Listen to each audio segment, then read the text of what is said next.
Let's just take a few moments to get our minds back into the space.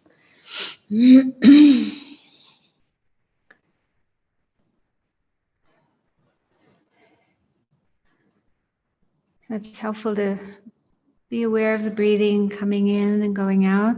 It helps to calm the mind, settle the mind in the present. And just decide to keep your attention here in the present on what we're doing and not let your mind wander away to other things that aren't related to what we're doing here.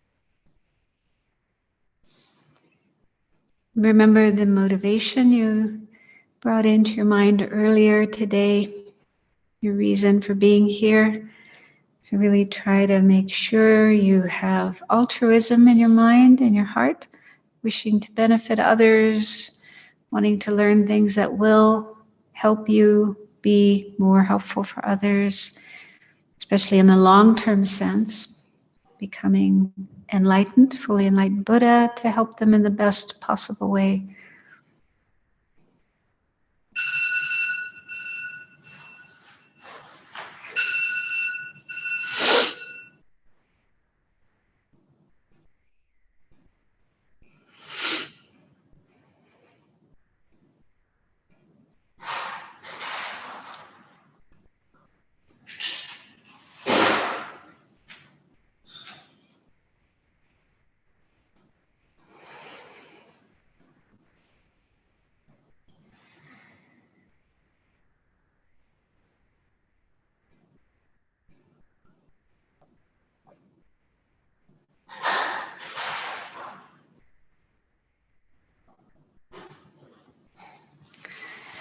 Okay, so next we'll look at initiations or empowerments.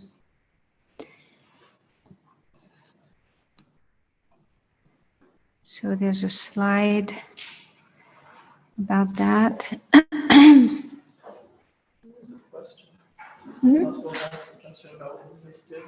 Yeah. I felt like clearly there were, I can't remember how many points there were. We went through the desire, different points. And the last one where there's actually contact. Yeah. Is it actually contact or is it imagination? Good question. Okay, so the question with regard to the 4 classes of Tantra and how they are differentiated according to the level of desire the practitioner is able to use in the path. The last one, the 4th one, the highest yoga tantra, it's the desire of sexual union.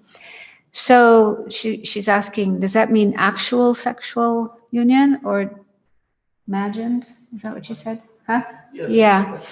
So this is a good point. And so what I've learned in our tradition, so this is highest yoga tantra, and as I mentioned,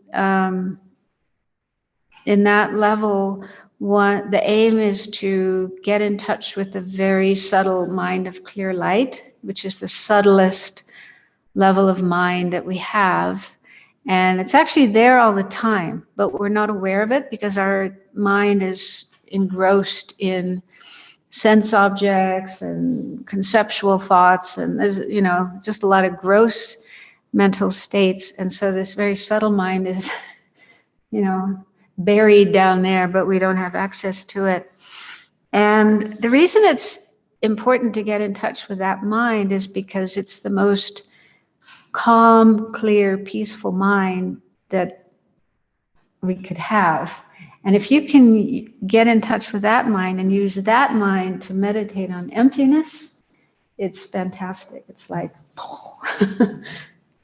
a nuclear bomb to get rid of the disturbing emotions, the afflictions, the obscurations. When we die, you've probably heard about the 8 stages of dying. When we die, our mind goes through different changes, and the gross level of minds stop functioning, and the mind gets more and more subtle, and then finally that it gets to that very subtle mind of clear light. That's the final stage of dying, just before the mind leaves the body. So everyone experiences this subtle mind of clear light at the time of death, but most people just zip right through it without any awareness. And the Tantric yogis train, like during their life, they train in these stages of dying so that when that subtle mind of clear light manifests, they're able to recognize it. So like Lama Zopa Rinpoche, when he stopped breathing, and then he was in, I say, the clear light meditation for a couple of days. Sometimes it's weeks that they remain in that state. And yeah, and the purpose of that is to use that mind to meditate on emptiness and develop a really powerful realization of emptiness, which enables one to quickly attain enlightenment. So during our life, it's also possible through tantric practice, by working with the energy channels and the chakras and energy winds in the body, it's possible to also awaken this very subtle mind of clear light. But it's difficult to do. It's kind of complicated. That's why I'm giving all this explanation. It's difficult to do, as they say, there are 5 main winds in our body, running through our body, and that are responsible for various bodily functions, moving and digestion and so on. To be able to get in touch with the clear light mind, one has to be able to bring all of those winds to the heart chakra in the center of the channel, in the center of the heart. And if all of the winds can dissolve into the heart chakra, then the subtle mind of clear light can manifest, and one can work with it, one can use it during one's life. And they say it's possible through meditation, like visualization, imagination, working with the channels in the body. You can bring 4 of those winds into the central channel, into the heart chakra, and have them dissolve there. But one of the winds is very difficult to do. Very difficult to bring it to the heart chakra and dissolve it there to awaken the clear light mind. And there's only one way to do that, and that is through sexual union. If you have sexual union, then it is possible for that particular wind, I don't remember the name of it, to dissolve into the heart chakra, and then you can have this clear light experience while you're still alive. It means you don't have to wait till you die in order to have it. So that's the reason for having sexual union. But to be able to do that, you have to be highly accomplished. You have to be able to do the actual, not the imagination. You can't, well, they say you can do it in imagination or with an actual consort. So some, especially monks who are celibate, they would not use an actual person, but you can visualize a partner and do it in that way. And it's possible to bring all the winds into the central channel and then awaken that mind of clear light and then work with that mind of clear light. But I guess some by choice or necessity will use an actual consort. They say that at the time of the 13th Dalai Lama, there were a few practitioners, monks, who got to that point in their practice where they were ready to do that. And he advised them to give back their robes, give up ordination to do it. So that's the general way. I mean, they say Lama Tsongkhapa was at the point where he could do that, but he wanted to maintain being a monk and be an example of that to his followers, to encourage them to remain monks as well. So That's how it's explained in the Gelugpa tradition. So they say, if a person is a really experienced and highly accomplished practitioner, then they would use an actual partner. But they say you only have to do it once, like for just a short time, and get that air into the central channel. And then it's not something you do again and again. Yeah. So yeah, there is this misunderstanding that, tantric practice means you engage in sexual activity. It's actually very rare for someone to be qualified, to be advanced enough in their practice to do that. And even if they do, you only have to do it once. But I wanted to mention too, there's, Tantra is also in Hinduism. There's Hindu Tantra and Buddhist Tantra. And I haven't studied Hindu Tantra. I don't know about that. But, what I'm talking about is Buddhist Tantra, and specifically the Gelugpa tradition, the Gelugpa way of teaching that. So other traditions might explain things differently. But so it's possible that this widespread view of Tantra being all about sex may come more from the Hindu tradition, that's been made more available and accessible and so on. So does that answer the question? It does, but and just to say, there was a tulku here for years. Sorry? A tulku that was here for years. Tulku. Yeah. And he was married and had 4 children. Mm-hmm. Very important in the Tibetan community. He's not anymore, but so isn't it just a different tradition that No, I mean, in Gelugpa tradition, there are also some tulkus. Tulku is a reincarnated lama, someone who's been recognized as the reincarnation of some high lama. So there's some, I know some in the Gelugpa tradition, some lamas were tulkus, rinpoches, and they gave back the robes. Some of them are married, some not. But it is a choice that some make. I'd never really asked them why, but yeah.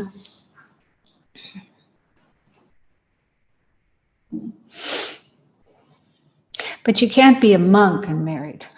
That's cannot. No. Yeah.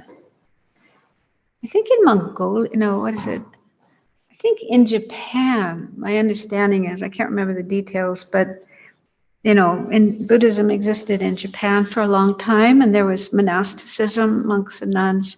And then there was one emperor who was anti-Buddhist and wanted to damage Buddhism and made this rule or this law that monks had to get married, something like that.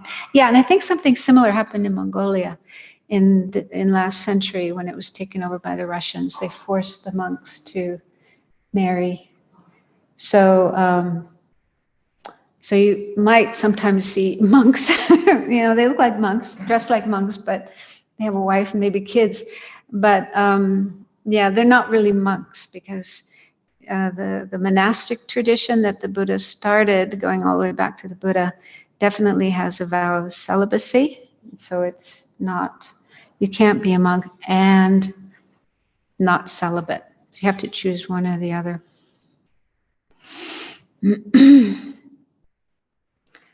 Okay, any other questions? Huh? Enough. That was enough. That was enough. Okay, that's enough. Yeah. Yeah, I mean, in a way, I feel uncomfortable talking about these things because, it's kind of secret. But on the other hand, because there's so much misunderstanding and confusion, about Tantra, I like the Dalai Lama, I think it is good to explain these things and clear up the confusion, because also people might ask you these sort of questions. So you're following Tibetan Buddhism, so does that mean you're having tantric sex? And yeah, I met one woman. I was teaching here in America, and I met this woman, she told me that she had been following this one teacher. I don't think he was Asian. I think he was an American teacher, and I'm not even sure if he was a Buddhist, but he was teaching Tantra. And even though she was married, he, got her to engage in sex with him. So she just thought that's what Tantra is all about. And then she went to a lecture given by a professor, probably one of the professors from University of Virginia, where they have this very good department of Buddhist studies. And he was giving a talk about Tantra. And at the time, and at the question and answer part of the she put up her hand and she said, "You haven't said anything about sex." And she kind of realized immediately that everybody's. But yeah, because of getting involved with that other teacher, that was her understanding of Tantra. So that's probably more common, that kind of view, than the correct understanding of what Tantra really is all about. So, but yeah, it is confusing. I wanted to thank you because I've listened to a lot and some of them Tantric and I've been initiated and all this stuff, but I never heard it explained the way you did today. And it's so helpful. Very helpful. Thank you. Well, I didn't know about this myself until I did this course at Lama Tsongkhapa Institute in Italy, the master's program. So we really went in, we studied the traditional texts on the stages and paths of Tantra and, what you do, what you practice in each of the 4 levels of Tantra. And for me, it was really helpful as well, because I hadn't heard some of this stuff myself. Not always easy to find that information. Okay, so next, initiation, empowerment. It's the same word in Tibetan, it's Wang, but different translators will choose either initiation or empowerment, so it's the same thing.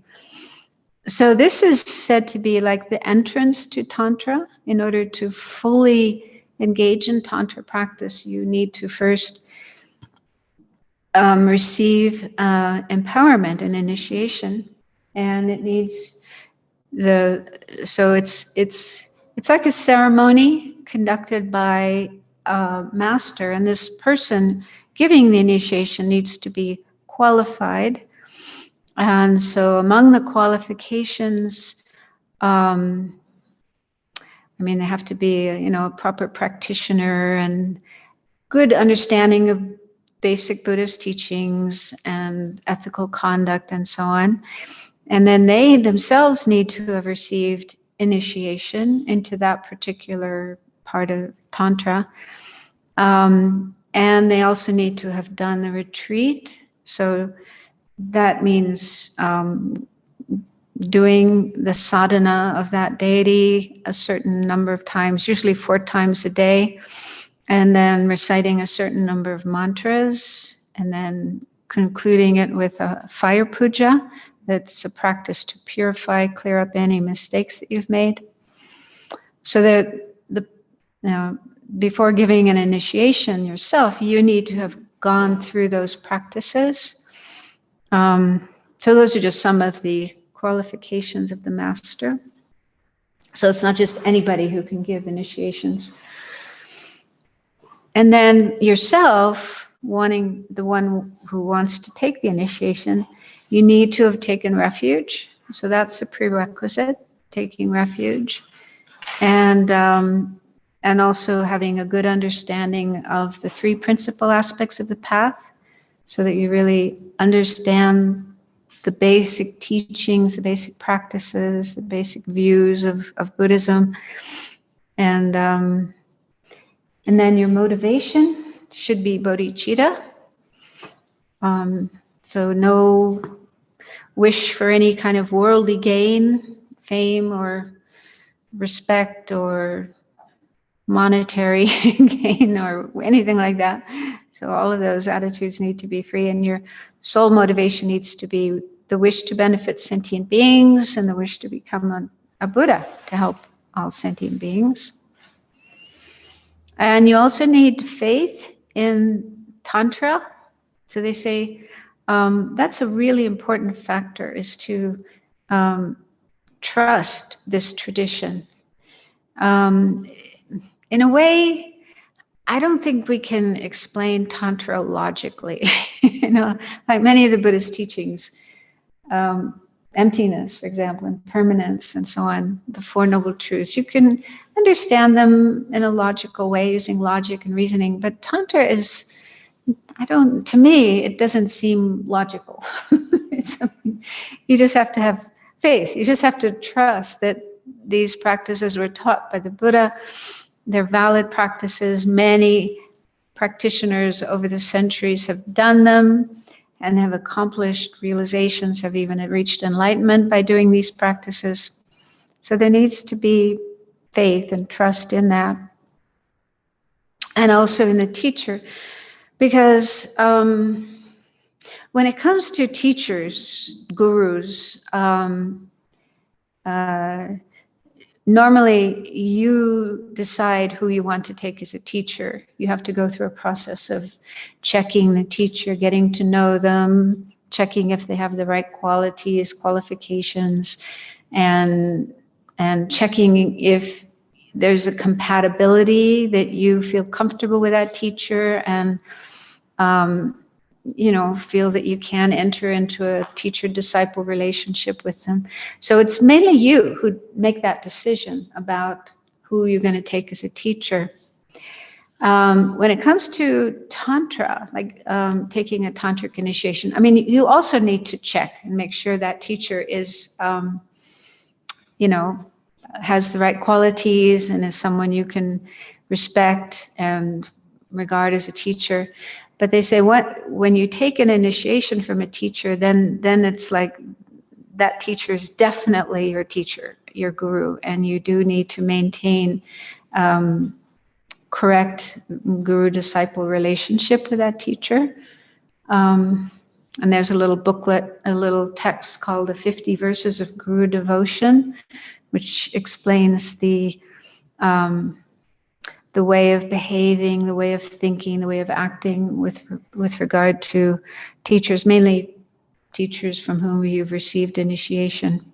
So you're making a strong commitment when you take an initiation from a teacher. So you do really need to be careful and make sure that the person is qualified and that is someone you can have faith in as a teacher. And then the next point is you need to be willing to keep vows and commitments for life.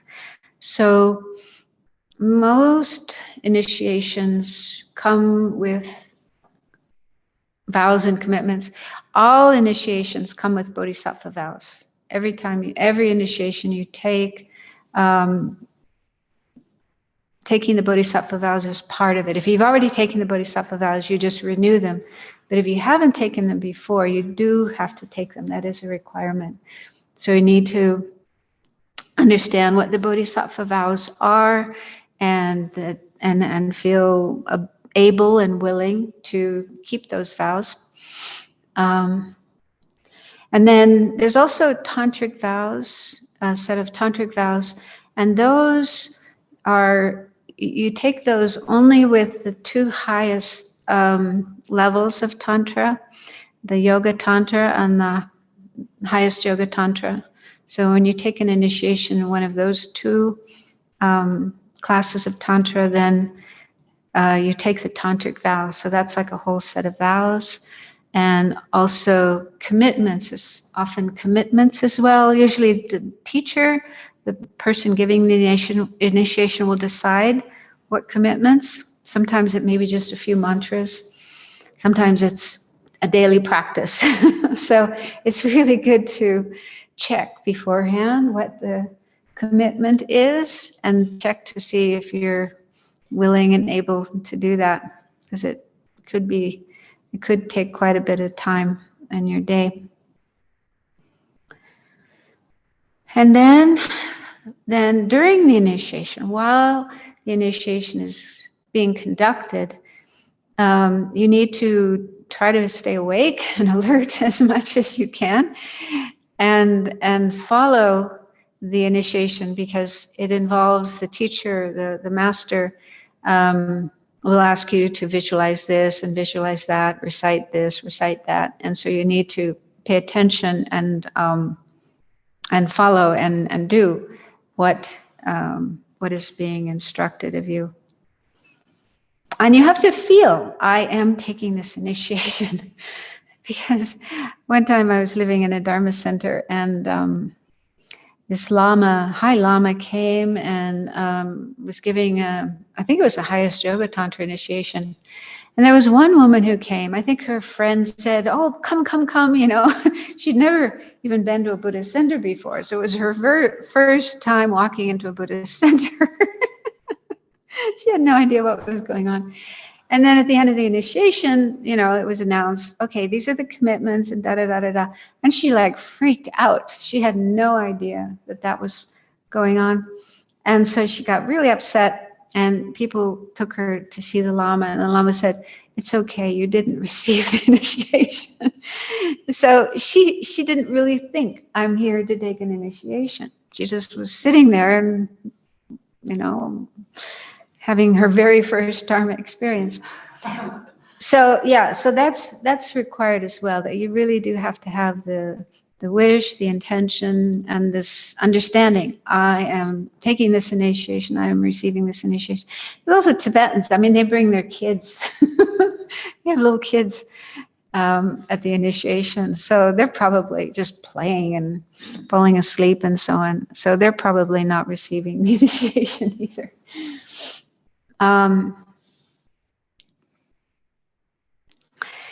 So the whole purpose of an initiation is the Lama, the person giving the initiation, and the whole ritual around it is to help you get in touch with your Buddha nature. It's like an awakening, activation of our Buddha nature, our Buddha potential. And attending an initiation, there's purification of our body, speech, and mind. And we receive permission to be able to engage in the practice of that particular deity. And then, you know, in that way, create the causes for enlightenment. I like to think, this is just my own idea, but I like to think of an initiation as being like an introduction. You know, if you want to meet some high person, usually you can't just go and knock on their door. You have to get somebody who knows that person, and then they will arrange, you know, you to meet them. They'll introduce you to that person. So it's a little bit like that, I think. The person giving the initiation has some connection with that deity because they were initiated and they've been practicing it and they have this connection. And so they are now introducing us to that deity and also introducing us to our potential to achieve, to attain the same qualities and realizations of that deity as well. So that's in general about initiations. And then there are 3 types of initiation. So the first is called a great initiation. The Tibetan term is Wang Chen. And what I learned from one of my teachers, Dr. Rinpoche, who's a great scholar, he said that that is the only type of initiation that is the entrance to Tantra. In order, if you really do want to engage in tantric practices, do all the practices, visualize yourself as a deity and so on, you need to first receive a great initiation. And great initiations are not all initiations, and also for all deities. Not all deities have a great initiation connected with them. In Kriya Tantra, the first level of Tantra, there's a great initiation related to Avalokiteshvara, thousand-armed Avalokiteshvara. And there's one related to a deity called Mitupa, not so well known, but blue in color. And you mentioned Medicine Buddha?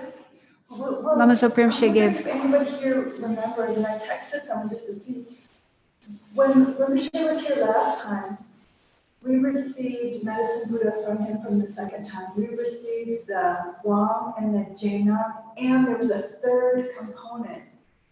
Does anybody remember what that was called? And I'll find out. I texted Mary Conley. She'll get back to me sometime. She's in retreat. I know. But she might answer, yeah. Yeah, so. Yeah, I'm trying to remember if it could be that there is a great initiation related to Medicine Buddha. Possible. And there may be others that I don't know about, but those are the ones that are most kind of well known, most common. And then, like I say, in Tibetan Buddhism, usually they don't have initiations for the middle two classes of Tantra, the Charya and the Yoga Tantra, but then highest Yoga Tantra, there's a lot of initiations in that. And there's quite a few great initiations. Kala Chakra is a great initiation. Yamantaka, Heruka, what else? Hevajra, I think. And again, others that I haven't done and don't know about. So, so anyway, if you do wish to engage in tantric practice, you need to first have a great initiation. And the second type of initiation is, the Tibetan term is Jainang, and it translates as subsequent permission. And many of the initiations that are given by lamas are that type of initiation, a Jainang. And they're usually shorter. One way to tell is the length of time.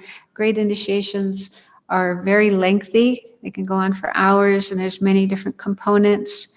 They're kind of complex, whereas the Jainangs are usually very short, sometimes 20 minutes, very, very short and simple.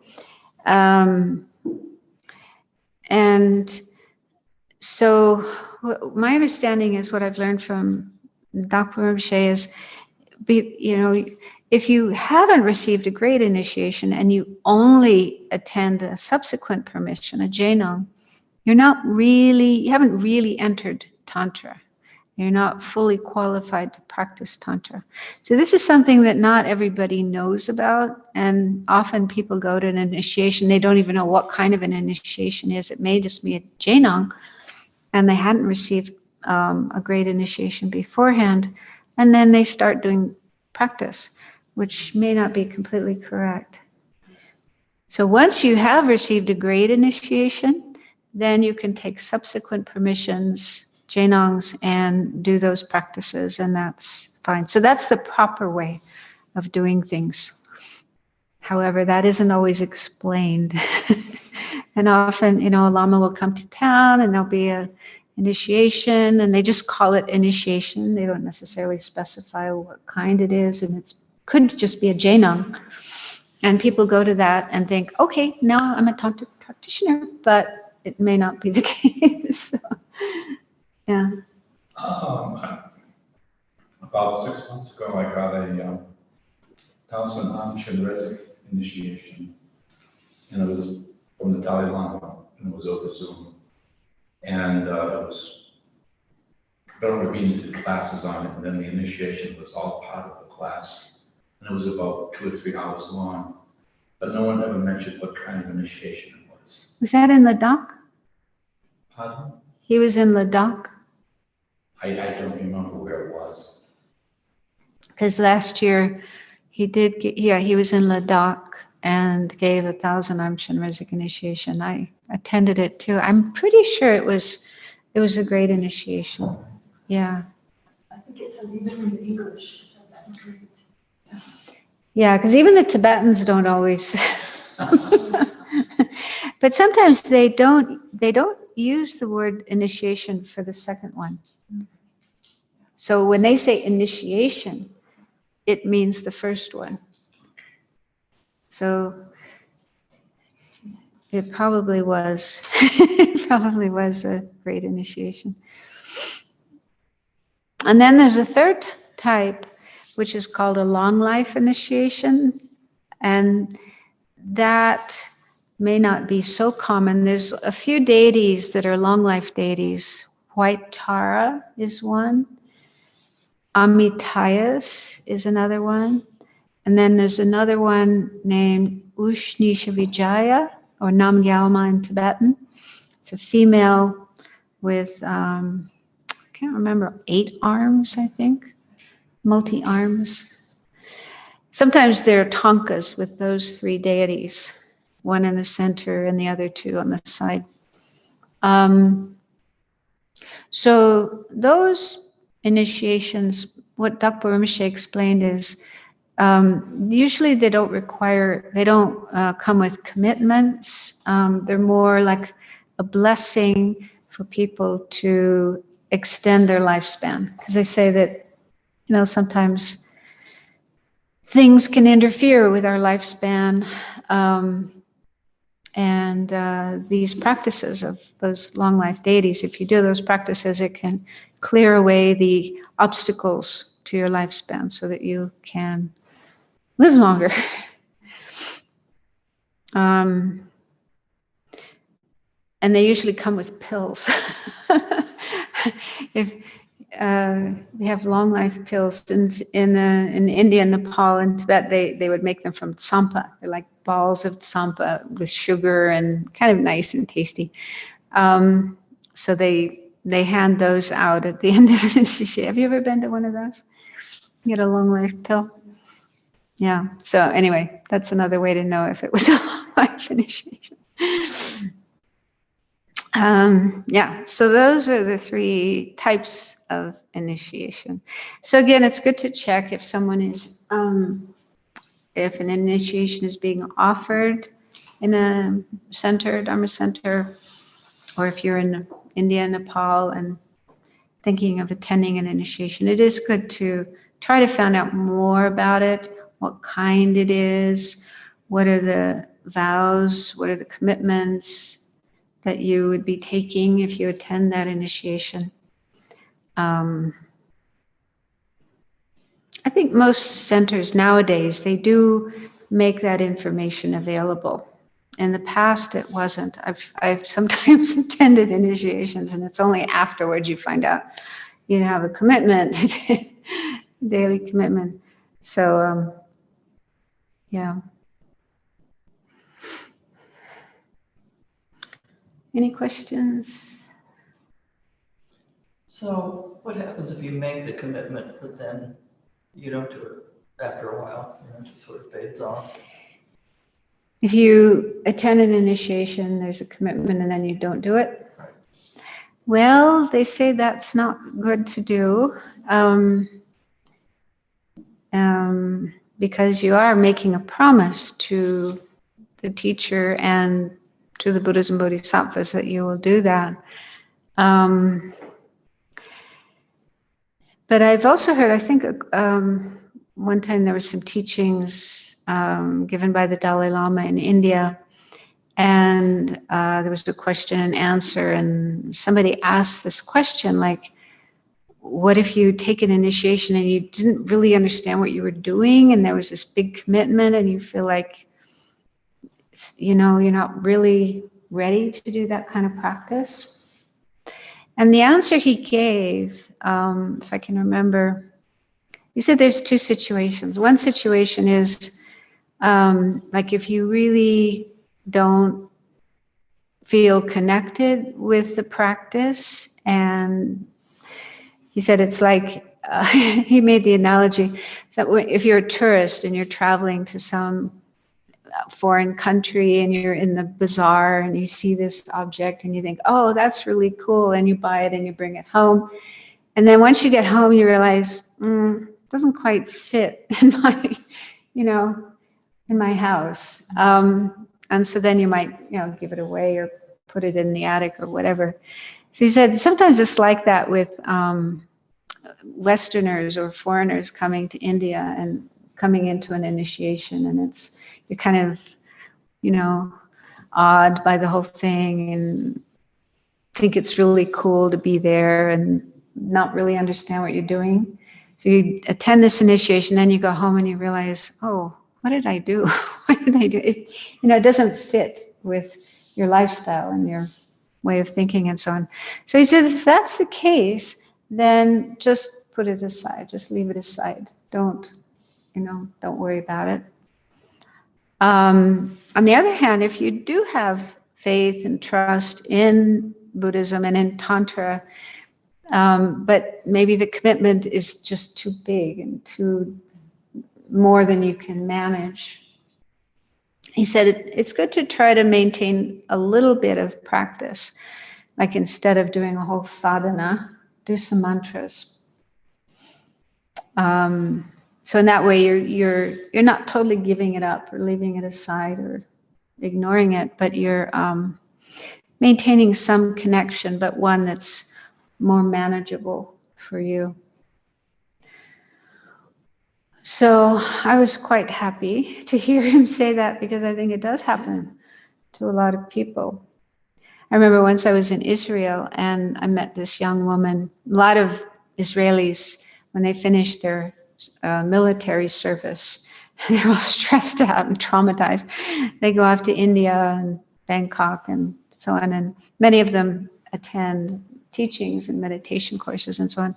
So this young woman had been in Dharamsala and attended the highest yoga tantra initiation, and then she got back to Israel. She had to go back to work. She was living with her family, who were not at all Buddhist, and she just found it really difficult to keep doing these practices that she had taken commitment for. And I think she wanted me to say to her, it's okay, you don't have to do them. But I said, I'm sorry, I can't say that. I don't have the authority to say that. And it was only later that I found out what the Dalai Lama had said. So I wish I had known it at the time, because that would have given her great relief. But yeah, there are people in that kind of situation. So I felt the Dalai Lama's reply to that question was quite compassionate and skillful. So, I mean, it's better not to just say, oh, this is nonsense, this is rubbish, it's meaningless, I'm not going to do it. Try to at least have respect and appreciation. And if you're not able to do the full commitment, if it's too long, and also with health, maybe health problems, it's difficult to keep it up, then if possible, do some short practice related to that. But that's as much as I can say. If that doesn't work for you, then it's good to check with a Lama. Ajna? So if it is a great initiation or a great empowerment like the Longchen, what goes along with that? Like, is that when you have like the most commitments with Tantra? Well, it depends on the person giving the initiation, what commitments they ask. With Kala Chakra, I've been to a few of those, and I think in at least one, there was just a commitment to recite the mantra, one mala of mantra. Sometimes there's no commitment. I think His Holiness the Dalai Lama knows, especially Western people, it's difficult for us to do these commitments. So he sometimes doesn't give any commitment except, or he'll sometimes say, be a good person, practice kindness. That's your commitment, which is quite practical. Yeah, so it really depends on the person giving the initiation, what they ask. And so sometimes it is a sadhana. Sometimes, like I attended one highest yoga tantra initiation, and instead of the sadhana, the Dalai Lama asked us to do the Lama Chupa every day, Guru Puja. Yeah, so it varies. There's no. I think in Tibet, probably traditionally they would ask you to do the sadhana. And it's because, I mean, the whole point of taking an initiation is to practice. Now you have permission, you have the right to engage in that practice. And that's for the purpose of attaining enlightenment. So if you go to an initiation and say, oh, I don't want to do any practice, it's kind of, what's the point? What's the point of even going if you don't want to do any practice? So doing a daily practice is to maintain your aspiration to become enlightened, your connection with that deity, and everything that deity signifies, and so on. So it's good to think that way, that you want to maintain that, at least for this life, and then in future lives again meet these teachings and hopefully be in better conditions to be able to do the practices. But that's why it says, faith in Tantra is an important requirement, because if you don't regard Tantra as something valuable and important and beneficial, then why go to an initiation? So ideally, if you do understand Tantra and you do appreciate Tantra, you do want to practice it, at least a little bit. And another thing too is with highest yoga Tantra initiations, even if there's no commitment to do a sadhana, there is this practice called the 6-session Guru Yoga, which I'm not sure if this is correct or not, but I think it was composed by Pabonka Rinpoche to help people keep the tantric vows. Because when you take a highest yoga tantra initiation, you're taking the tantric vows, and that requires, keeping those in mind, and to protect people from forgetting about their tantric vows. He composed this practice, which enables them to. So doing that practice, the 6-session Guru Yoga, enables you to keep your tantric vows and commitments. So that's always there. That's always a commitment with highest yoga tantra, at least in the Gelugpa tradition. I don't know if the other Tibetan traditions have that as well.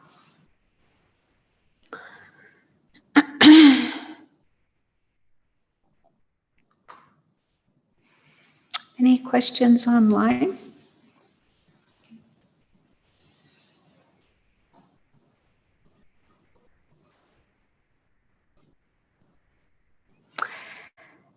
So I guess we can go on a little bit. Next slide is about qualities of a Vajrayana master. So it is important to make sure that the person giving an initiation is qualified, because there could be people who set themselves up in that position and claim to be tantric masters and claim to have realizations and this and that, and difficult to know if that's true or not. So they do say we should, before taking an initiation, we should check, make sure that the teacher does have the right qualities. So first of all, they need to have that got all messed up. The 10 qualities of a Mahayana spiritual teacher. So those are explained in the Lamrim, in the section on relying on a spiritual teacher. These are the qualities that we need to look for in a Mahayana teacher. We try to find a teacher who has these qualities. So I'll just go through them quickly because I think you probably heard them before.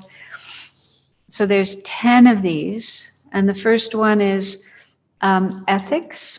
So they should have good ethical conduct such that their mind is subdued through ethical conduct.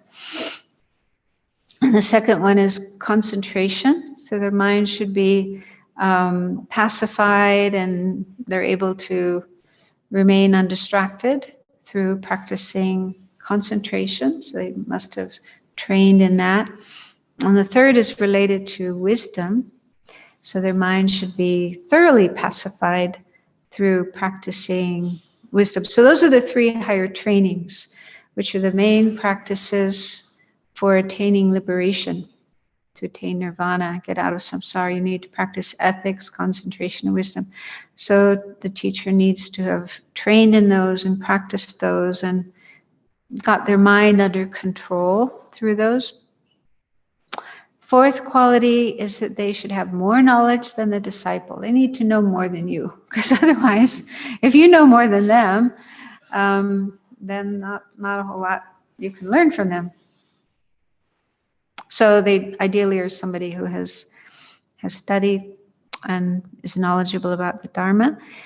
Fifth is perseverance. So that's like the opposite of laziness. So if the teacher is lazy, then they won't have energy to teach and help and take care of disciples and so on. So they need to be dedicated to practicing and teaching and helping others. And the sixth is a wealth of scriptural knowledge. So ideally a teacher, someone who has studied a lot and is very knowledgeable about the Buddhist teachings, Buddhist scriptures. And then seventh is a realization of emptiness. So they need to have quite a good, maybe not direct realization, but at least a good understanding, conceptual understanding of emptiness, the emptiness of inherent existence of all things. And the eighth is skill in teaching Dharma.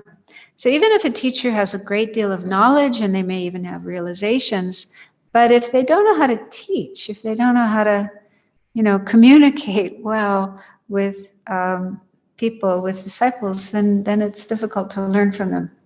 So that's an important quality, skill in teaching. And number 9 is love and compassion. The motivation they should have for teaching is genuine concern, love, compassion, and not any personal gain for themselves. And then the 10th is having abandoned discouragement and laziness in teaching the Dharma. So that means like they're willing to keep teaching and explaining things. Even, some people are very quick to pick things up, to understand, and others are like, huh? And you have to explain it again and again and again. So really important to, even with slow learners, to not give up. I heard this wonderful story about Lama Zopa Rinpoche. I think he told it himself. There may have been in his biography. One time he was up in the mountains in the area where he was born, Solokhumbu. And this man came to see him. And I guess he'd done something really negative, committed some very negative action, and wanted help to purify it. So Rinpoche advised him to recite Vajrasattva mantra, which the man didn't know. He didn't know Vajrasattva mantra. And he also couldn't read. So to teach this man the Vajrasattva mantra, which is 100 syllables, Rinpoche had to recite it to him, and then the man repeated it back. And they had to they must have spent hours. Yeah, to learn the Vajrasattva mantra, just listening to somebody. I mean, we can read it or we can go on YouTube and listen to, chanting. But Rinpoche, he just stayed with this man and kept repeating the mantra. The man repeated until the man knew it and he was able to recite it from heart. When I heard that story, I thought, wow, that's this quality. And it's also his name, Zopa, means patience. And so being patient and not impatient, not discouraged, even with situations like that where the person needs a lot of time, a lot of attention to be able to learn something. So they say it's ideal to find a teacher who has all 10 of those qualities, but that may be hard. And so if you can't find someone with all 10, Then the five most important qualities are the first three: ethics, concentration, and wisdom, and a realization of emptiness, or at least a good understanding of emptiness, and love and compassion as their motivation for teaching. So we should try to find a teacher who has at least those five. And in the Lamrim, they also say, if you can't find somebody with those five, then try to find somebody with three qualities. Three qualities are more concern for others than self, more good qualities than faults. So that means, the person may have faults, but their good qualities outweigh their faults. And then third is more concern for future lives than this life. So they're more concerned about the future, long term, rather than just this life here and now. And then, well, maybe, should we stop there? Oh, let's just do a little bit more. So the next part is find it. Those are the qualities of a Mahayana teacher, because Vajrayana is part of Mahayana. Then there's also qualities of a Vajrayana master. And there's a verse in Guru Puja, Lama Chopa, that mentions these, verse 45.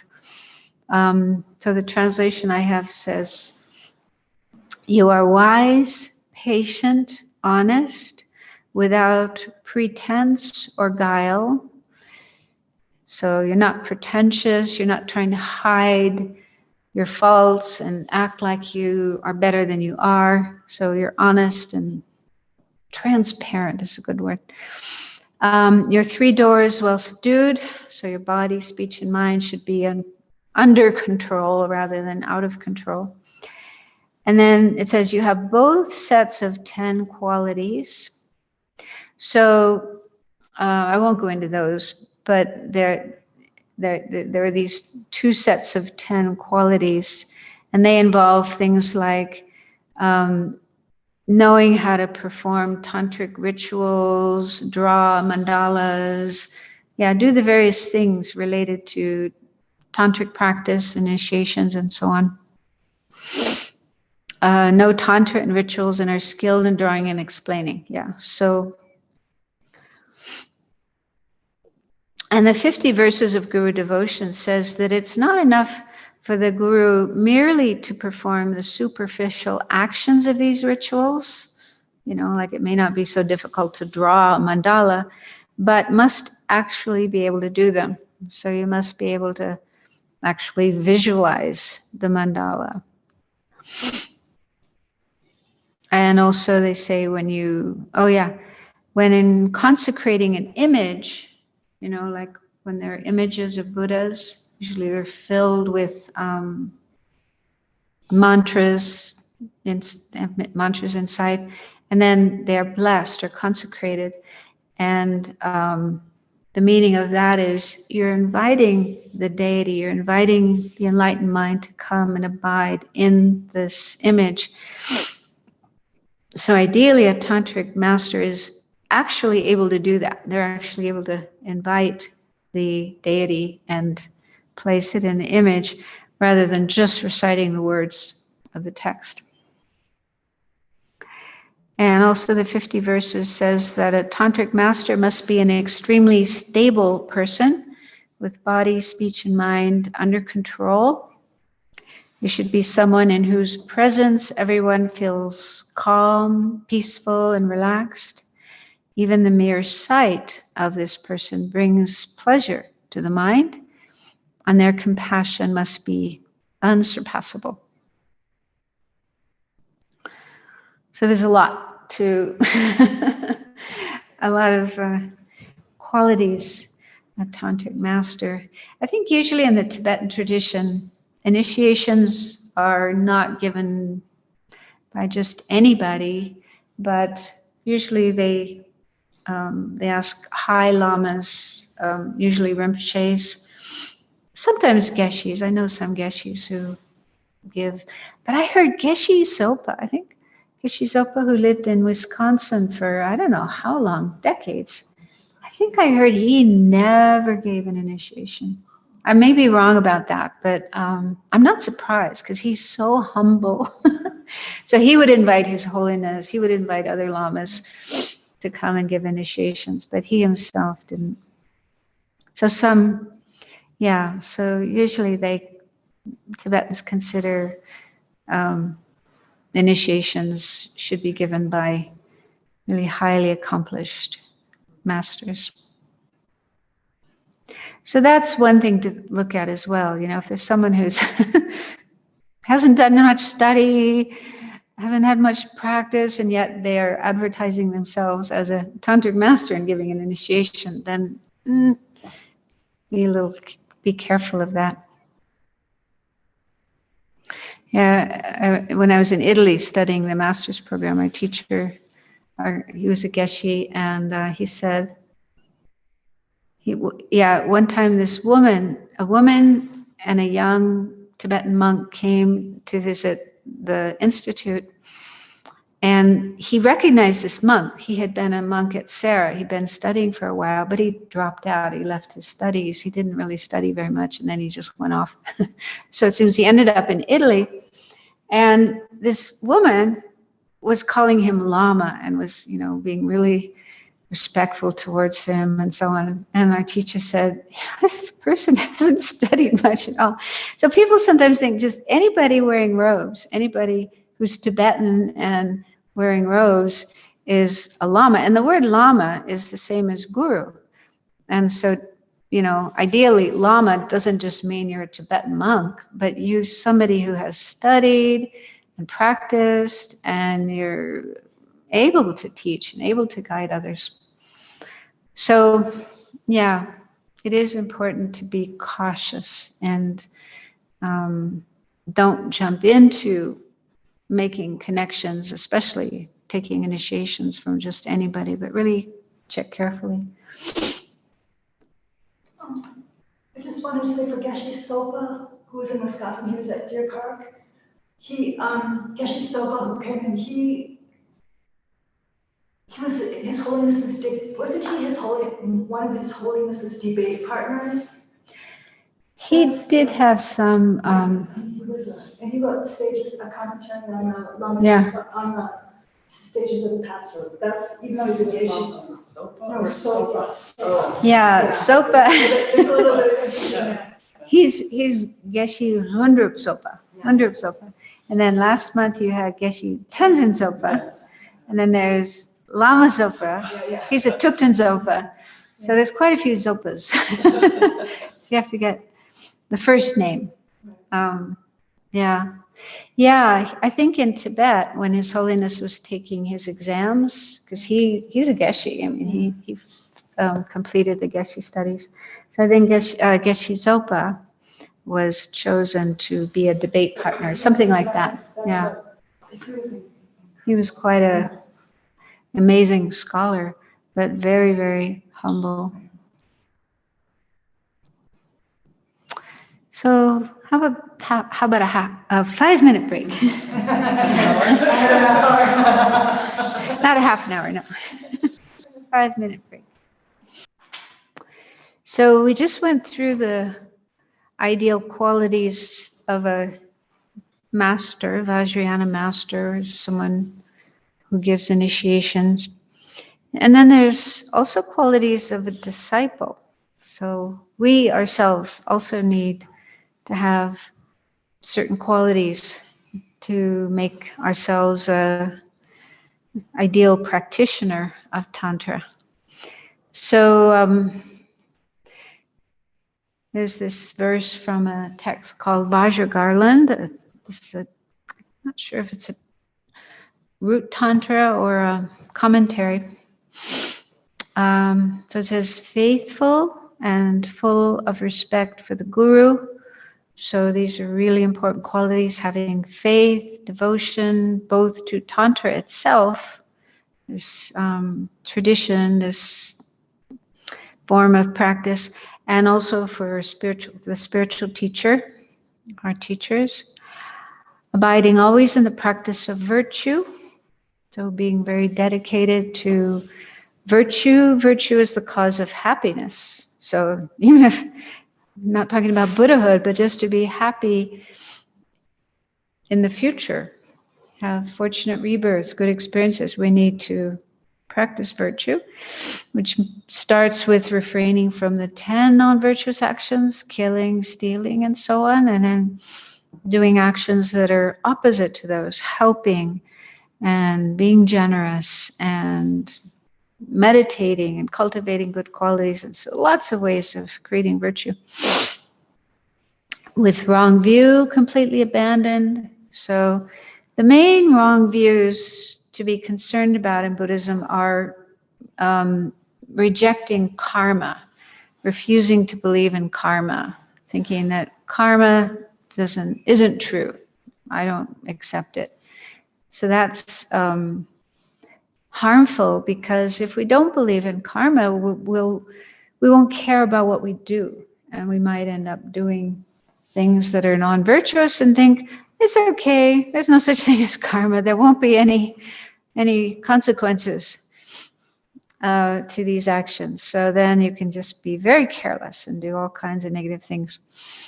So respect for karma, belief in karma is really important.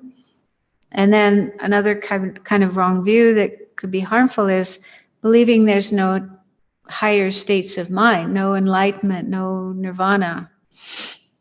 Those are just fables, myths. They don't really exist. So if you think that way, really believe that, you won't even feel the need to practice. Like, why practice? So those are the main wrong views to avoid. Then it says, such a one must have received many teachings. So yeah, it is important to listen to teachers, study, increase your knowledge as much as possible. I heard there's this quote from Sakya Pandita, who was a great master in the Sakya tradition in the past. And he said, even if you're going to die tomorrow, learn something today. Like right up to the end of our life, there's always something to learn. So we shouldn't feel, oh, I know enough, I don't need to learn anymore. So yeah, and Buddhism is just so vast. There's so much to know, so much to learn. So never get tired or bored or discouraged with learning, but continue increasing your knowledge. But try not to keep it just as knowledge. The whole purpose of that knowledge is to practice it. So we also need to practice what we know. Then it says, free of the faults of killing and harming. I think we know that. That should be given up. With his or her mind intent on liberating beings, always diligent and very pure. These and others are the virtues he or she should have, but the best of all is strong faith. Yeah, so they say faith is very, very important in Tantra. When you're doing sadhanas, visualizing deities and so on, to really feel this is true. This isn't just make-believe and that can happen, so what am I doing? I was reading on Alex Berzin's website. He has all these articles about Tantra, and one of them he says, so what's the difference between visualizing yourself as a deity and visualizing yourself as Mickey Mouse? And he says people might sometimes think that way, like maybe initially you have a lot of enthusiasm, but after a while you're running, what am I doing? And again, like with that young woman I met in Israel, when you're amongst Tibetans, I don't know if you've had that experience, but when you're in India and Nepal and you're surrounded by Tibetans and everyone's doing these practices and reciting mantras and walking around stupas, and they're just so devoted, you get caught up in that and feel it as well. And then you come back to America and it's a totally different world, and you might be the only person in your town who is doing these practices. So it's quite hard to keep up that energy, that momentum. And that's why it's so important to have Dharma centers, Dharma communities, where we can be with other people who have been touched by the Dharma, by the lamas, and want to practice. So their energy, this group energy, this community energy is really, really helpful.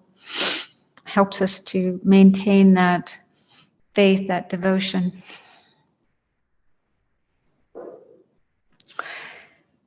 So that's pretty much what I was going to explain about Tantra. And then I thought to add one more thing, and that is the 5 Buddhas that are sometimes called Dhyani Buddhas. You've heard of those? 5 Dhyani Buddhas. Apparently that term was invented by some English man who lived in Nepal in the 1800s. And it doesn't exist in Sanskrit or in Tibetan. And yet it's become very well known, in the West. Everybody talks about 5 Dhyani Buddhas and it's on the internet and so on. But the Tibetan term and probably the Sanskrit term, what happened to the picture? Oh, should be a picture there.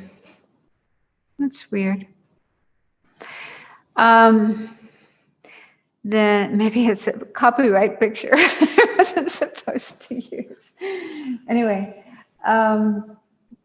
the Tibetan term, Sanskrit term, translates more like 5 Buddha families or 5 Buddha lineages. So I'm using that term. So in most, if not all, tantric practices, like I say, there's a mandala, you visualize a mandala, and the main deity you're practicing is in the center of the mandala, and then there are usually other figures around, and most of the time these 5 Buddhas will be there as well. So, and they of the mandala, different parts, east. They talk about east, west, north, south.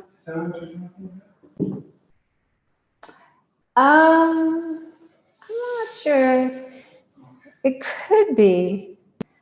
Yeah, so like, for example, the Nyungne practice, which is the main deity is Avalokiteshvara, thousand-armed Chenrezig.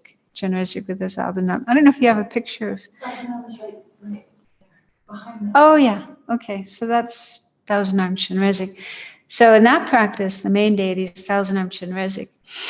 And then he's visualized inside of a celestial mansion, which is, very, very beautiful, made of light, transparent, and decorated with all kinds of jewels and so on.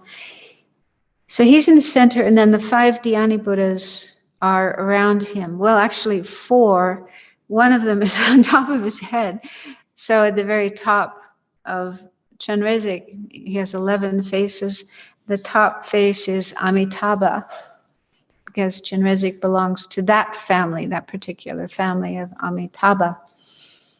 And then I'm trying to remember the arrangement of the others. Usually Ratnasambhava is in the south. Amoghasiddhi is in the north. I think Akshobhya is in front, which would be the east. Usually when they say east, east means right in front of the deity. And then behind is west. And normally Amitabha is in the west. But in that particular practice, because Amitabha is on his head, it's Vairocana, I think, in the west. I think it's like that. I haven't done that practice for a while. But with other deities, they may be in different places. Not always exactly the same. So these 5 Buddhas usually appear in the mandala of a tantric deity. And they have different colors and different symbols that represent them, and different mudras, hand gestures. And they also are connected with our basic elements or aspects of our being, like our 5 aggregates. So each of the 5 dhyani Buddhas is the purified aspect of one of our aggregates. So right now, our 5 aggregates are impure and contaminated because we're not free of delusions and karma. But when we become a Buddha, Buddha also has 5 aggregates. You don't give up your 5 aggregates, but it's purified aggregates at the time of enlightenment.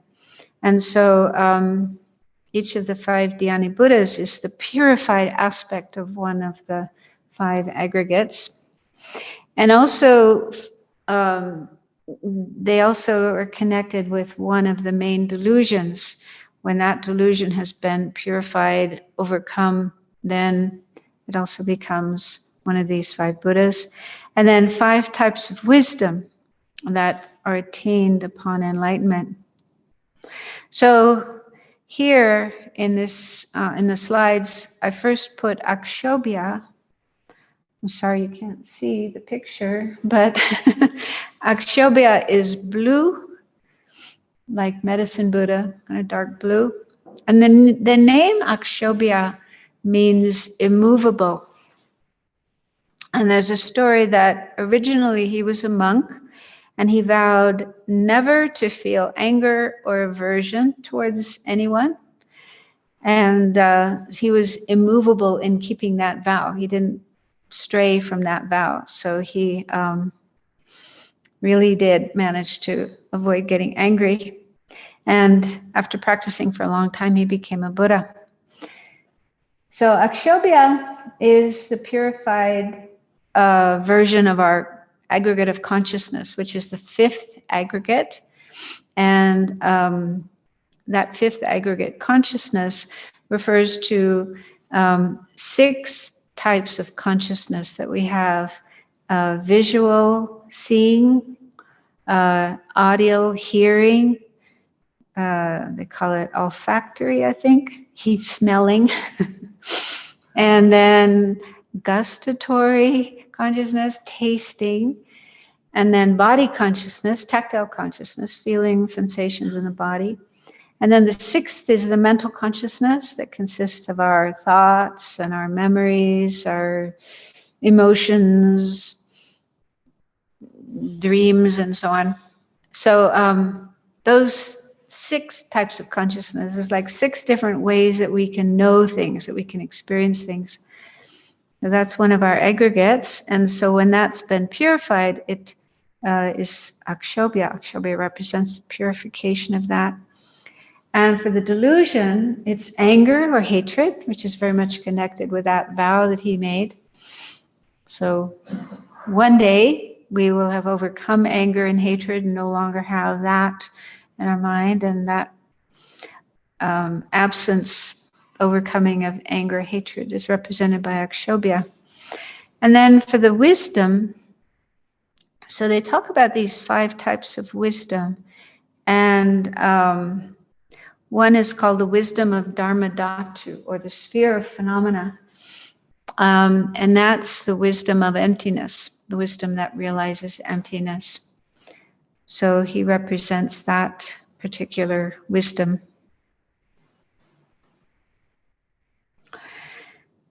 And then next, see if he appears. Vairocana. So he's white in color, and I don't have a story behind him. I'm not sure if these 5 Buddhas really were individual people or beings who became enlightened, or they're just or they're more like manifestations of enlightened mind in these different forms, representing these different things. I don't fully understand. I've often wondered about these 5 Buddhas, but it's not always easy to find information about them. And so Vairocana is the purified aspect of our form aggregate, our body. So when we reach enlightenment and our body, I mean, the Buddha has a body, not a gross physical body like ours, but a pure body manifested from his wisdom, his Dharmakaya wisdom. So that's represented by Vairochana. And then for the delusion, it's ignorance of the true nature of things. So overcoming that is represented by Vairochana. And then for the wisdom, it's called mirror-like. So we already have a basic mirror-like wisdom. And this is explained to be just our ordinary consciousness to which many objects appear simultaneously and clearly, just like reflections appear in a mirror. So if we have a big mirror in this room, then it will reflect all the objects in the room. Many things can appear in a mirror. So in a similar way, we are able to have an awareness, a consciousness that is able to see many things simultaneously. So that's something we already have. And then at the time of enlightenment, there's this enlightened version of mirror-like wisdom, which is explained as a wisdom devoid of dualistic thought and ever united with its content, as a mirror is with its reflections. So I don't fully understand that, but again, if you think about enlightened mind, which is omniscient and is able to know everything simultaneously, it's mind-boggling just thinking about that. But to be able to perceive everything that exists at the same time in every moment in a non-dualistic way. So usually this term dualistic can have different meanings in different contexts, but in the context of Madhyamaka Prasangika, being non-dualistic, free of dualistic appearances, means not seeing things as inherently existing. So being able to see things without the appearance of inherent existence, independent existence, true existence, seeing things as they are without that mistaken overlay. So the mirror-like wisdom, when we are enlightened, is a wisdom that can see things in a non-dualistic way, free of appearances, inherent existence. So he's white in color. And then the next one, Ratnasambhava, is yellow. So you just have to visualize, you have to imagine.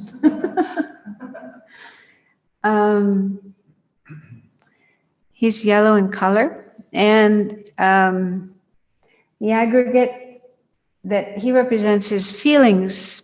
So the feeling aggregate, it's the second of the 5 aggregates, that includes all of our feelings which occur every single moment. With every single moment, every single experience we have, there's one of the 3 types of feelings: pleasant feeling, unpleasant feeling, or neutral, neither pleasant nor unpleasant. So right now we have feelings, but our feelings are contaminated, mixed with delusions and karma. But even a Buddha at the time of enlightenment will have feelings, not unpleasant feelings. They say a Buddha never has any unpleasant feelings. Beyond that, only pleasant feelings. And pure, free of contamination. So that's represented by Ratnasambhava. And then for the delusion, they're different in different practices, different tantric practices. Sometimes Ratnasambhava is connected with miserliness, the purification or the overcoming of miserliness. And other times with pride. So I put both there. And the wisdom connected with Ratnasambhava is the wisdom of equality. So we already have a basic wisdom of equality, which is just an ordinary mind, ordinary consciousness that's aware of pleasure, pain, and neutral feelings as being of one type, as being feeling. So ordinary beings are able to just notice feelings and notice that they are feelings, and they have that in common. They're equal in being feelings. And then at enlightenment, the wisdom of equality perceives the sameness or the commonality of phenomena in terms of their inherent existence. So all phenomena, whatever exists in samsara, out of samsara, animate, inanimate, pure, impure, everything is equal in the sense of all being empty of inherent existence. So everything has the same ultimate nature, true nature, and that is their emptiness.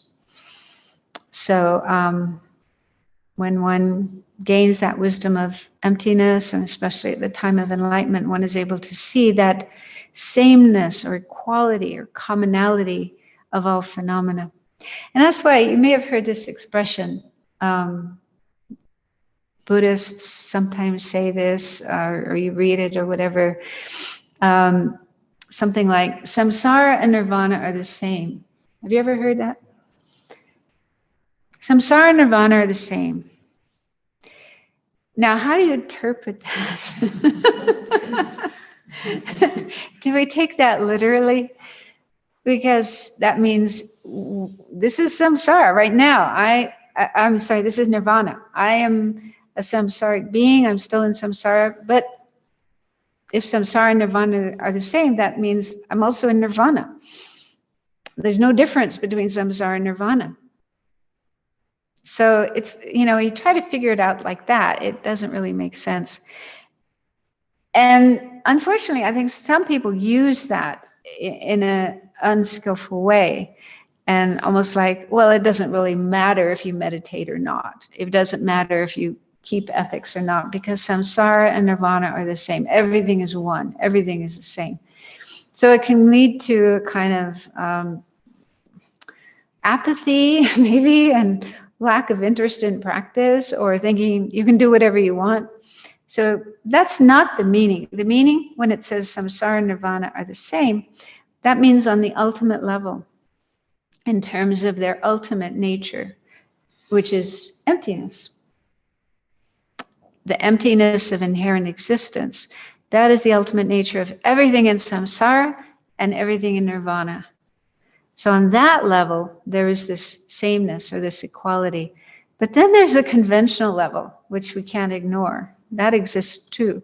On the conventional level, samsara is suffering. Samsara is something to be freed from, to be abandoned, to get out of. Nirvana is something to attain. So we have to be careful with those kind of statements and not understand them correctly and not incorrectly. Okay, the next one is Amitabha. He's quite famous in Eastern Asia. Japan and China, Vietnam, Korea. There's a lot of practice related to Amitabha. Amitabha has a pure land. In fact, all Buddhists have pure lands, but for some reason, Amitabha's pure land is particularly famous and popular, and is a desired travel destination for the next life. Even you were saying, who was saying that? Garchin. I'm not staying around for another samsara. I'm going. And also, many of the prayers, Tara prayers, Chandrosic prayers, and so on, they also talk about going to Amitabha's Pure Land, which is called Sukhavati, meaning the pure land of bliss, blissful place. So so many people in Asia, Eastern Asian countries, do this practice, praying to Amitabha and praying to go to Amitabha's Pure Land. And in fact, a common greeting, at least among the Chinese, is when you meet somebody, you say Amitofo, and that's meaning Amitabha. You're saying Amitofo. That's how they say it, Amitofo. Well, actually, Fo means Buddha. Oh, okay. Fo is the Chinese word for Buddha. What does it mean when they greet that way? They're saying Amitabha Buddha. To see. I don't know. I didn't really ask them, but I think it's just because they're trying to familiarize themselves with Amitabha Buddha and thinking Yeah, let's all go to Amitabha's Pure Land. I'm not really sure if they really think about what they're saying or if it's just a habit, but it's very common to recite that. Amitofo, Amitofo, something like that. So Amitabha is red. His hands are usually like this in the meditation posture. And he's the purified aspect of the aggregate of discrimination. So that's discrimination is a mental factor that's ever present with every moment of our mind. It enables us to distinguish one thing from another. This is a cat, this is a dog, this is blue, this is red, this is a car, this is my car, this is your car. So we need that. It's important to be able to discriminate things in the sense of, not in a negative sense, but just distinguishing one thing from another. And then delusion. The delusion is desire, attachment. So when we are free have overcome our desire attachment, that purified state is Amitabha. And then wisdom. The wisdom is of this individual investigation or analysis. So the basic wisdom of that individual investigation is explained to be an ordinary consciousness that's mindful of individual names, purposes, and so forth of people. Okay, so being able to know different people's names and their relationship to us. So that basic wisdom or understanding that we all have. And then at enlightenment, it becomes wisdom that perceives the specificity or uniqueness of phenomena. I'm not sure what that means, but anyway, that's the information I got. I mean, things do have their differences. Conventionally, every phenomena is unique. Every phenomena is individual. So it's not that when we become enlightened, we erase that. All of that is erased. We are aware of the empty nature of everything, that everything is empty of inherent existence.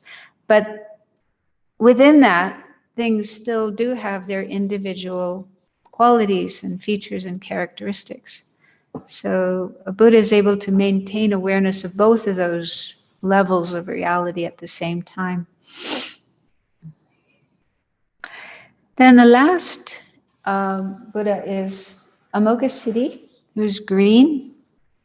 Again, you have to visualize, imagine a green Buddha. And his mudras, I think it's usually one hand, left hand in the lap, and the right hand is like this, which it's interesting because they say this is the mudra of giving fearlessness. And it's like the Native Americans, you know, they I think, have this gesture to say, I don't have a weapon in my hand. You don't have to be afraid of me. You have nothing to fear for me. Isn't it? Something like that? Like this is like a peaceful gesture. Anyway, so that's Amoghasiddhi's mudra, giving fearlessness. Don't be afraid. It's okay. Something like that. And it's the purified aspect of our aggregate of compositional phenomena. That's the fourth aggregate, which is like everything else that doesn't fit into the other four aggregates goes into that one. So all our other mental factors are virtuous mental factors, are afflicted ones, and so on. So they're all in that aggregate. And the delusion is jealousy, which is interesting. Do we have this expression, green with jealousy? Yes. Yeah? Interesting. I mean, do people really turn green when they're jealous? Green with envy. Anyway, he's beyond that. No more jealousy. So the overcoming of and purification of jealousy is represented by Amoghasiddhi. And then the wisdom is the wisdom of accomplishing activities. So the basic wisdom of that we all have is a consciousness that's mindful of external worldly activities, purposes, and so forth of this life and future lives, and how to attain them. And I've lost the one at enlightenment. Anyway, Tara, Tara is green. And Tara is said to be the embodiment of enlightened beings' activities, their skillful actions in the world to help sentient beings. So the color green seems to be connected with that. I don't know why, but anyway, that must be reason. So anyway, I just thought to introduce these because people do often wonder about these 5 Buddhas, who they are. So each one does signify different aspects of enlightened being, enlightened existence, enlightened aggregates, and so on. Yeah, and when you do Tantra, you usually visualize them in the mandala. So I wanted to end with a little bit of practice of Chenrezig. I don't know if this picture came out. I tried to put up a picture of Chenrezig. The last slide in the... May I ask a quick question? Mm-hmm.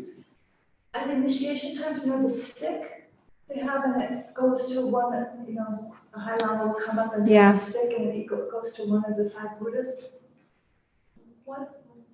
I wonder. I wonder. No, it didn't come out. Anyway, doesn't matter. Could you mention anything about that, or do we know why that ritual happens, or? They call it a tooth stick. I think in the old days when they didn't have toothbrushes, there was a certain type of stick that they would chew on. I think some people still do in India, chew on this type of stick that would clean their teeth. They call it a tooth stick. And then, a representative of the group attending the initiation is asked to come up and hold the tooth stick above this. They have like a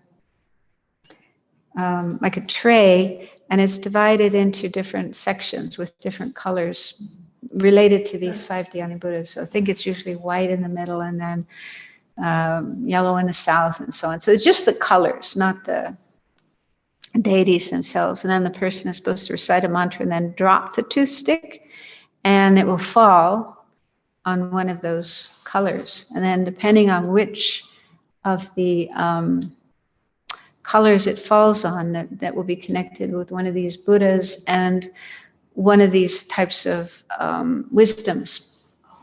I think that's what they say. It's been a while since I've done that, but so I think it indicates then which. There's also a point in them when they actually drop a flower inside the mandala house, and that also, when they check which place it lands on, and that's also connected. But I don't remember exactly. Okay. And I also haven't, in our library at the Abbey, we have this book, which I would really like to read. It's written by Lama in Europe, Dagya Rinpoche. He's a Gelugpa Lama. He's been living in Germany for decades, I think since 60s. And he wrote this book about initiations and the different stages of initiations and what they mean. So I really want to read that, because often you go to an initiation and they just zip right through it. And they don't always explain what's going on, and you're just trying to follow, So,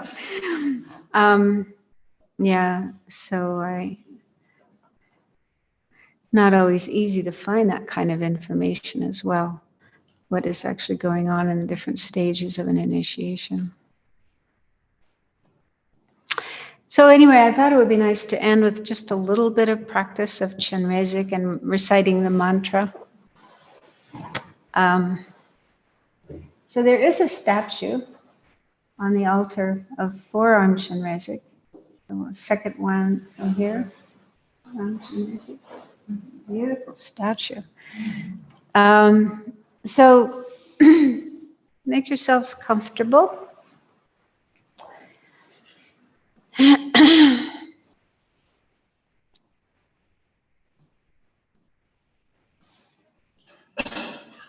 clear your mind of other thoughts.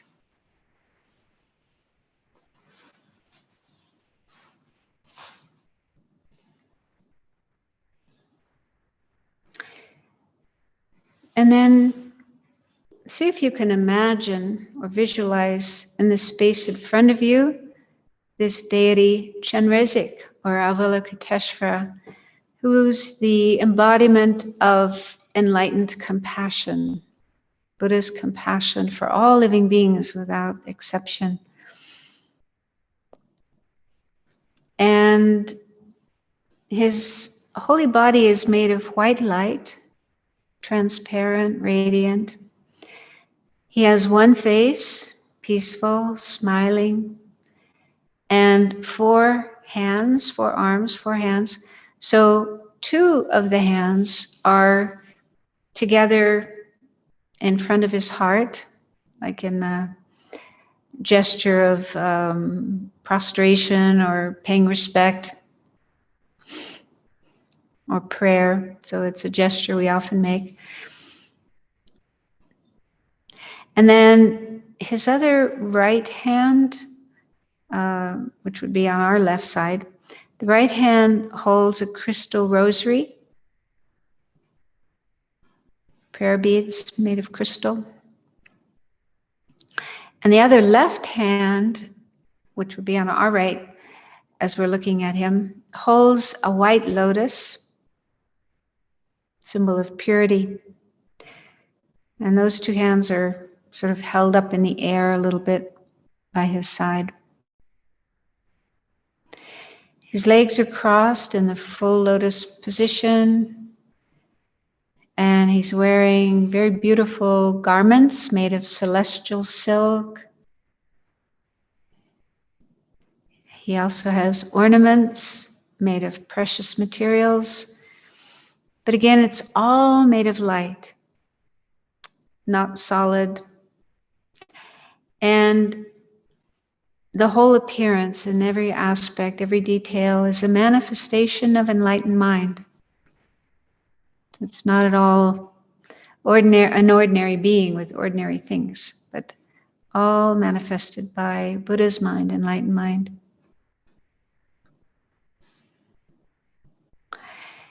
And his 4 arms, I mean, you may think, why 4 arms? Isn't that weird? The 4 arms represent the 4 measurables: love, compassion, sympathetic joy, and equanimity. These are 4 very important qualities we need to develop to progress along the path.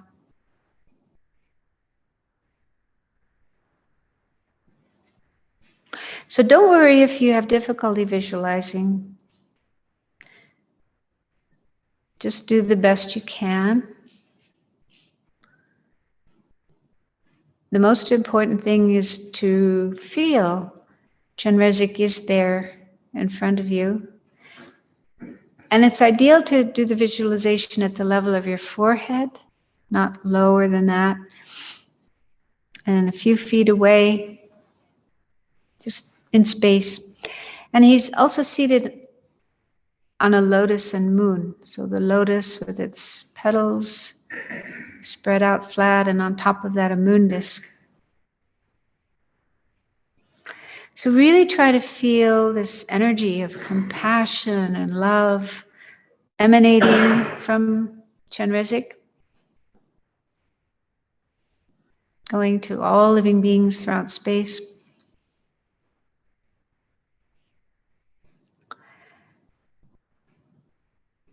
Feel the wish to generate this same compassion and love in your own mind,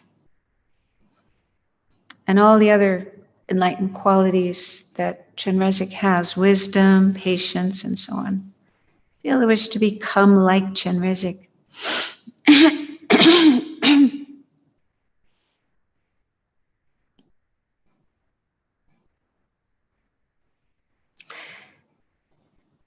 So now let's recite the mantra Om Mani Padme Hum, and imagine light radiating from Chenrezig in all directions, going into yourself and into